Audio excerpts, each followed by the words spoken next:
two, 1, 2. Testing mic 1, 2, 1, 2. All good, loud and clear. Everybody can hear me. Welcome to Thursday afternoon, 2 p.m. regular NC Web Dev Digital Marketing Series webinar. Today we're going to talk about why you must invest into digital marketing in 2023. Yes, must in capital words and underlined. Because of my experiences recently, I decided to really emphasize this aspect. Anyway, we get our obligatory minute to let everybody get in. Send a notification, beep, beep, beep, beep, beep, beep, beep, beep. And it's a live webinar. It goes on LinkedIn, YouTube, and Facebook page. Facebook page we're not active on, but we do send stuff in there, content. We're generally working on LinkedIn, and now the Global Productions YouTube Shorts is a big thing. I will probably do a separate webinar. I'll devote some time to it separately anyway. So it's 1 minute and 20. I don't want to hold you up for 3 hours here just babbling. Let's get going. Well, the first thing today is why you must invest into digital marketing in 2023. Welcome to the show.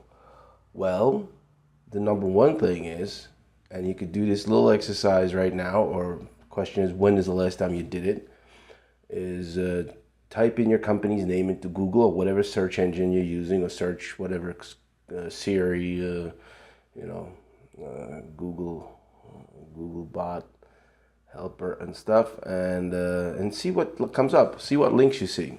I mean, just do that now if you have the chance. Do it. If you're just listening, don't. But if you're driving a car, don't do it. But interesting thing is, and that's digital marketing is, we all know that most people, more like 99% of people will Google you when they want to do business with you. Well, they'll look, what is this about?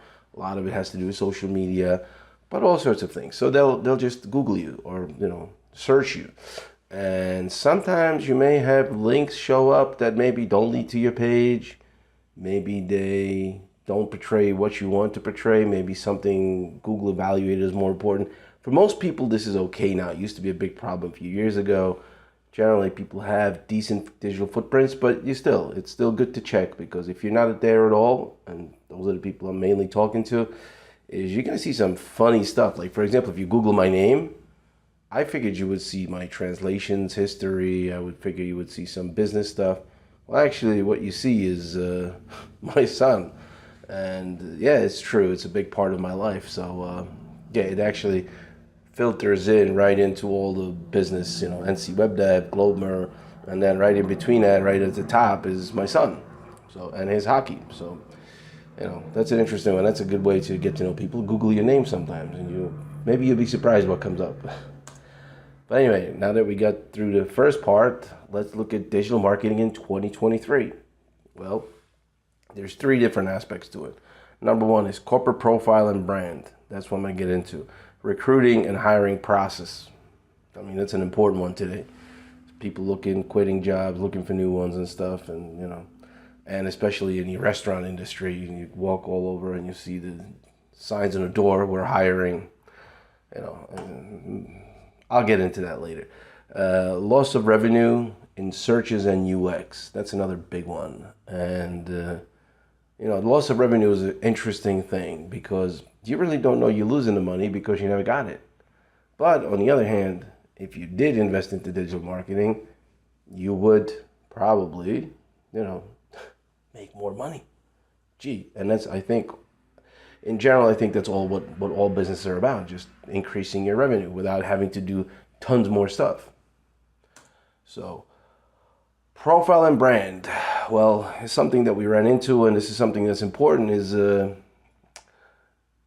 I've spoken about this last couple of webinars, but this is a little bit different. I mean, I said how important it is and stuff, but on the other hand, how it impacts your business when you don't have that proper online presence. I mean, how many ways is there you communicate? Let's say, for example, again, I'll go back to the restaurants because that's our big focus in a company, and we have a whole RDM system. But when you have like a restaurant or a brick and mortar business, even a plumber or even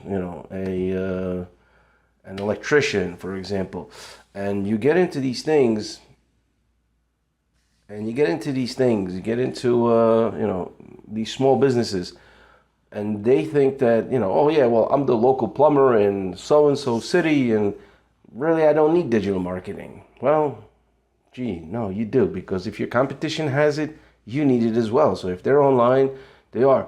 But how do you engage with your audience? Well, do you give, a plumber would maybe go around in the old days and give out business cards, get in yellow pages, talk to people, network and all that. That's all good stuff. But you need to set yourself as a plumber. For example, especially if you're starting a new business, before then you were working for somebody else, now you're in a plumbing business, but people may not know you as a plumber because you were just, it's a new thing. So it's maybe you did something similar in the construction or something, and now you say, oh, I'm going to refocus, I'm going to become a plumber. So you need to get engaged and build your brand simultaneously by using social media. If you use the social media, you get to engage with the people that you're looking to turn them into your customers, and at the same time, you build your brand because you put your name out there. You say, this is what I know about plumbing, this is what I do, this is the services I offer, this is what I've done last week, and stuff like that. So, and that's what I said before is, at the bottom, the three things, this is the way you do it, is when you use social media, you don't have to invest millions of dollars into it. You don't want to have 20,000 people follow you every day, new ones, I mean. So, but you get into social media and you tell the story. You say, this is how I become a plumber. This is what led me to it. This is what I want to do, and this is what I want to accomplish. It doesn't have to be about politics. Just tell stories about you. I mean, it's like people say, oh yeah, we're going to build a big brand, and then you get into talking about politics. And it's like, no, it's building a brand, trust, and loyalty is not through what your ideas on politics or on social issues and discussions are. It's about your company. That's what we're talking about. So you need to build trust, and that's what we talked about before, last couple of weeks. You could go back and watch those webinars. But here you'll be able to tell a story, whereas if you in the old days you were in yellow pages, there's not much you could tell in the yellow pages. Like, this is me, is my number, that's my address, this is the area maybe I serve, and that's it. So by telling stories, you engage with your audience or with your potential customers, and at the same time, you build your brand. Brand meaning, yes, you're branding yourself as a plumber. So tell the stories, be relatable. Don't use a lot of this technical mumbo jumbo jargon stuff. Just tell normal stories. Like, listen, this is what I've done. I've helped these people do this, and this is the job that we did. This is what it involved, and we, did the plumbing that was 50 years old. And if you have something like that in your basement, maybe we should come by and, give me a call, blah, blah, blah. And also make it feel good. Don't just knock everybody else. Don't say, oh, these guys suck. This is terrible. This is horrible. Because if you tell the stories, they're going to be overwhelmed with negative. That's the feeling that the people will get from you as well. So if you constantly talk about negative stuff, you're not going to get the people feel good about talking to you, for example. So, next slide. Next slide is hiring. That's an interesting one, because hiring, and I said that at the start. I said, people put up a sign on their door, on their shop, like, oh, we're hiring. Okay. How many people do you think are looking for a job walking around the street on the stores? There's nothing wrong with saying we're hiring on a storefront, don't get me wrong.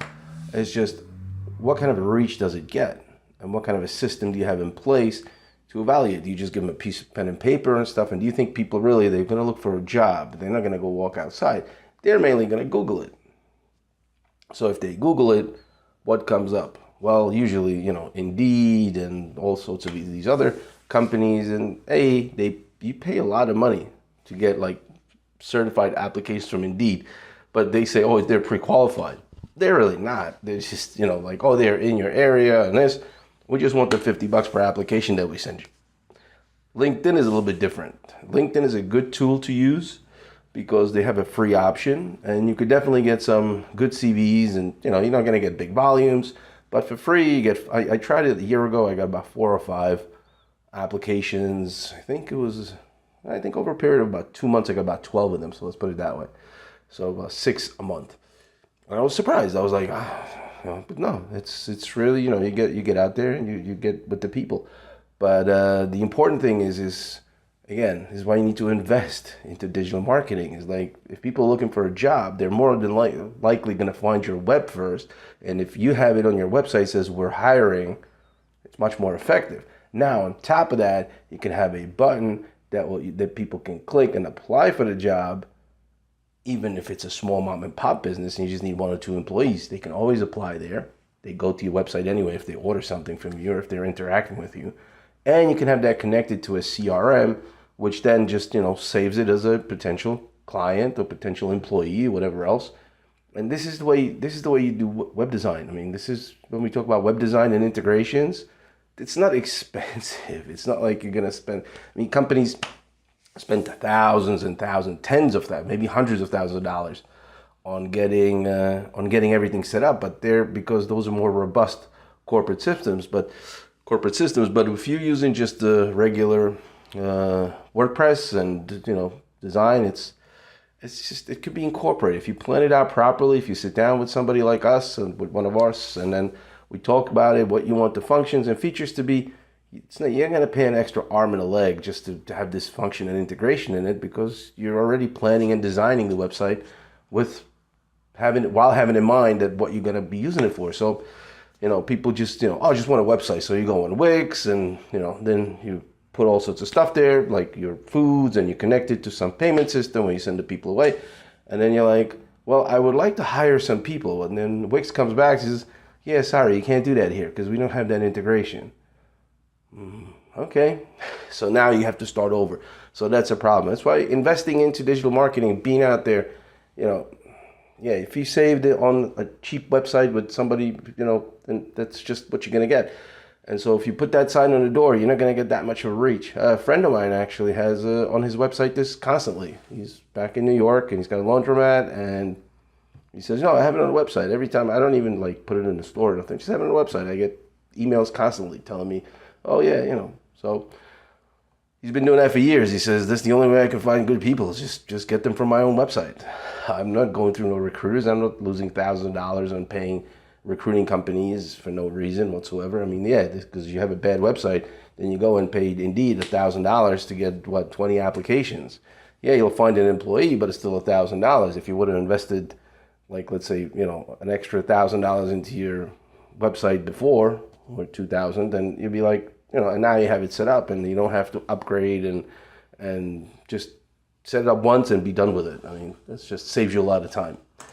So, and now talking about how is the job search market today, it's as of 2022, 80% of all job searches are done online. So 20% are in other ways, 80% are online. So that means if your website has a specific page devoted to hiring, 80% of the people will be looking there. From the 100%, if you take the 100% pool, 80% of those will be there. Only 20% you will catch from the store. So what's your probability of catching somebody from the online versus the offline? That's why you must invest into digital marketing. I will keep saying it all through this webinar. 85% of all jobs are filled through networking, which is an important aspect of also job search and recruiting, is networking. You got to know the people got to know you, and again, they got to research your social media and other stuff that you post and other stuff you do, and you need to know, even in person networking, and you have all these job fairs, so those are great. And 50% of all job applications come from job boards. Again, that means, stuff where you post, basically, it used to be called, I think it was, Jobs or something. It was a special section in the newspaper. I forget what it was called, but I never used it because I never had a job. But anyway, that's just me. But anyway, this is how the job process works, and this is one big aspect of digital marketing. Now, social searches. Did you know that now 83% of customers say that they search companies in social media more than in Google almost? I mean, Google is always there and it's always the biggest search engine so far. But for example, I know, I hate to say this word because it's a name that's not to be spoken, TikTok is now competing with Google or trying to gain revenue by having so-called TikTok ads. TikTok ads, basically what they do is it's like Google ads when you pay for the keywords and stuff. So now a company can go and pay for keywords on TikTok because, social media platforms are search engines. You search out your friends, you search out businesses, and 83% of people say they use this type of search as well. So, again, if you're not on social media, at least one channel where your target audience is, you're missing out. And if you're there, and then how do you compare with your competition? If all your competition does nothing, okay, you're good. But that, in and of itself, should tell you that you need to invest in that, because if competition's low and you invest, the ROI will be incredible. So that's just my take on this. And the question is, how many social media channels are on, and are you on the social media channels that your target audience is located? Because keep saying it all the time, is if you're serving the market of 35 to 50 and you go on TikTok when it's 15-year-olds, you could pay all you want, but the ROI will be low. So pick them right. And this is it's one of the services that we do. We help companies do research to determine the target market and where they're found and how to approach the social media channel, how to develop it, and how to do it right so it's engaging again. Because engagement equals potential customers and also brand building.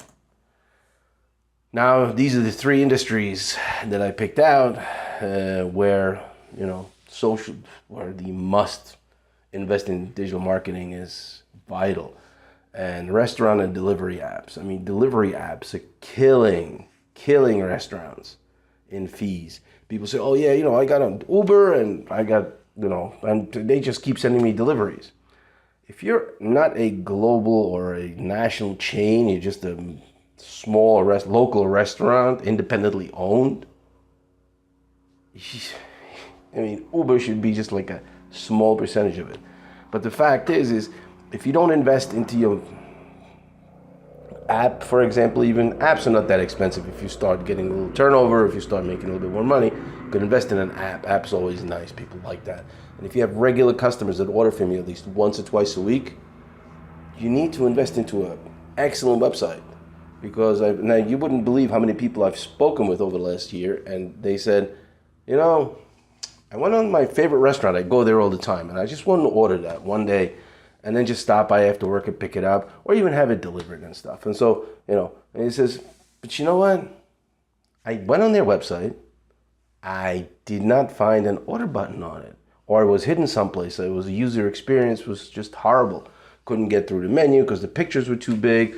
They were disorganized and stuff, and we couldn't, it was so disorienting. And then we clicked, and then it asked us for another registration for some payment portal system.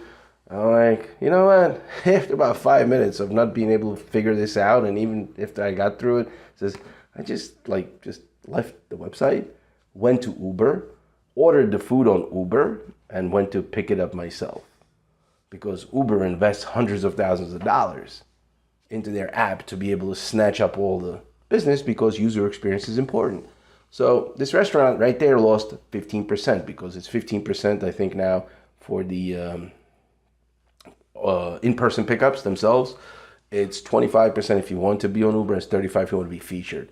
So, just think about it. It's easy 25% right there. Maybe 15 if it's just for pickups. If you don't do deliveries, of course, people will want to be, there's always going to be a fraction that's going to be deliveries. And if you don't do that, then yeah, people will have it delivered. But if you run your loyalty program right, and if you have your UX and your website set up properly, let's say you get a website for $6,000, okay? And that's a one-time investment. And you're going to have the performance of your website is going to be just as good as the Uber app. Plus, you're going to be able to communicate with your customers or clients directly. You'll be able to give them some You'll be able to give them some discounts, loyalty programs, etc. Now, how much business can you take away from Uber and DoorDash and Grubhub? I mean, just think about it. Like, okay, if Uber does, for example, if Uber does about, let's say, $4,000 of business for you every month. Okay, Uber pays you $4,000 every month for the food that was ordered through their app. That means if it's 25%, that means they collected about $5,000. Quarter of that is $1,000 extra. So they got $1,000. That's $1,000 that goes out of your pocket because you don't have a properly set up digital marketing website. If you have it properly, you probably get $500 or $700 back every single month. Customers would come to you. Not only they would come to you, they would order from you more often. So if you spend the $6,000 on an excellent website, in 6 months you make the money back. Simple as that. It's an investment. But after that, you don't have to invest into it the 6 months again. You just update it and you keep it. The maintenance fee is like $100 a month. So I mean, generally speaking, unless you have a robust system for multiple platforms and locations and stuff. But yeah, it's still about $100 a month. So is $100 a month investment, permanent investment, worth saving the money on the 25%? Well, it's a no-brainer, but that's why you must invest into digital marketing, because that's what these companies do. Uber invests millions into digital marketing, but they're not local, so that's their disadvantage. But since you're a local person, locally known establishment, you will always beat out Uber no matter how many millions they put in. If you're accessible and you have, you're close to your customers, you communicate, you engage, and you have a proper system in place. Next one, financial planners and trusted advisors. That's a good one. It's like, how does a financial planner in 2023 becomes a trusted advisor? Well, if you ask the big companies and their compliance rules, they'll tell you, well, we give everybody the same things and they put it out. And it's like, okay, yeah, so you basically have to live off of the big name. Now, if you're working just for that one big name, you're okay. However, if you're, on your own, and if you're a broker with not a captive, how do you build that trust? How do you build, and even let's say there's 50 agents for the same company working in one city. Well, how do you separate yourself from them? How do you stand out? Again, you got to pick the right channel where your audience is, where your target market is. And there you got to do something different.